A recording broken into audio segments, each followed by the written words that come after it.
দেখবেন মিছিল দেখাবো।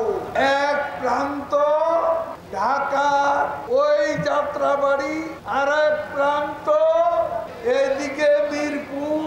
মুখে নীতিবাক্য আওড়ালেও বাস্তবে নীতিবিরুদ্ধ কর্মকাণ্ডের প্রতীক হয়ে ওঠেন আওয়ামী লীগের সাধারণ সম্পাদক, সাবেক সড়ক পরিবহন ও সেতুমন্ত্রী ওবায়দুল কাদের। ক্ষমতাচ্যুত আওয়ামী লীগ সরকারে ও দলটির সবার কাছেই নীতিবিরুদ্ধ কর্মকাণ্ড করে মূর্তিমান এক আতঙ্কের নাম হয়ে ওঠেন তিনি, যদিও তার রোষানলের শিকার হওয়ার ভয়ে এতদিন মুখ খুলেননি কেউই। শেখ হাসিনার পতনের পর সড়ক পরিবহন ও সেতু মন্ত্রণালয়ে বড় বড় কাজে দুর্নীতি অনিয়মের খবর এখন বেরিয়ে আসছে।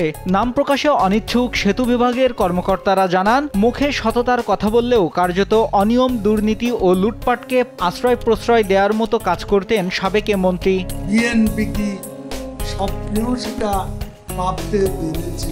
ওবায়দুল কাদেরের সবচেয়ে আলোচিত বক্তব্য ছিল, খেলা হবে, খেলা হবে, আবারও খেলা হবে দুর্নীতির বিরুদ্ধে, লুটপাটের বিরুদ্ধে, অর্থ পাচারের বিরুদ্ধে। এমন সব চটকদারি বক্তব্যের আড়ালে দুর্নীতি অনিয়ম চলে আসছিল তার মন্ত্রণালয়ে। আওয়ামী লীগ ক্ষমতায় থাকলে দলের সাধারণ সম্পাদক স্থানীয় সরকার মন্ত্রণালয়ের মন্ত্রীর দায়িত্ব পালন করবেন, এমন প্রথা বা অলিখিত নিয়ম গড়ে উঠলেও বহুদিনের সেই প্রথা ভেঙে সড়ক পরিবহন ও সেতু মন্ত্রণালয়ের দায়িত্ব নেন ওবায়দুল কাদের।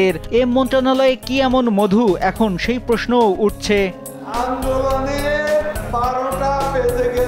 সড়ক মন্ত্রীর পদে থেকে দলের সাধারণ সম্পাদক হওয়ার পর ওবায়দুল কাদের বলতেন, তিনি সড়ক দেখতে গিয়ে সংগঠনও দেখবেন। এটি বুঝিয়েই মূলত মন্ত্রণালয়টির মন্ত্রীর দায়িত্ব ধরে রাখেন। তবে বাস্তবতা হলো, সড়ক দেখতে দেশের উত্তর, দক্ষিণ, পূর্ব, পশ্চিমে ঠিকই তিনি নিয়মিত সফর করেছেন, কিন্তু সংগঠন সেভাবে আর দেখা হয়ে ওঠেনি তার। সত্য মিথ্যা মিলিয়ে সরকারের উন্নয়ন প্রচারেই ব্যস্ত থেকেছেন বেশি। সারা দেশের প্রায় সব শ্রেণী পেশার মানুষের কাছে অগ্রহণযোগ্য ও অপছন্দের লোকটি হয়ে ওঠেন আওয়ামী লীগের দ্বিতীয় সর্বোচ্চ নেতা।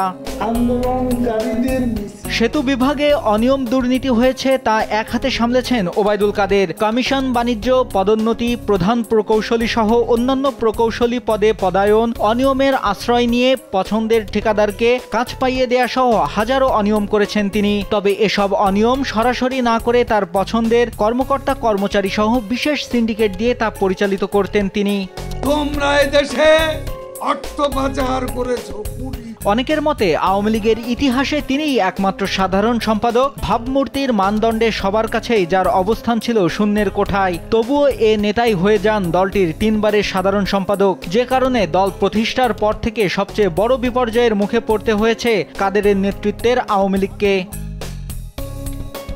আওয়ামী লীগের তৃণমূলের নেতাকর্মীরা নাম প্রকাশ না করার শর্তে বলেন, দলের 3 বারের সাধারণ সম্পাদক তিনি, অথচ তৃণমূলের নেতাদের সঙ্গে তার কোনো যোগাযোগ ছিল না। তিনি শুধু গণমাধ্যমে নিজের চেহারা দেখাতেই ব্যস্ত থাকতেন। দলের সর্বস্তরে কাকে পদে রাখবেন, কাকে রাখবেন না, তার ইচ্ছা অনিচ্ছায় সবকিছু হতো। সবকিছু মিলিয়ে দলের সর্বস্তরের নেতাকর্মীর কাছে তিনি ছিলেন আতঙ্কের এক নাম।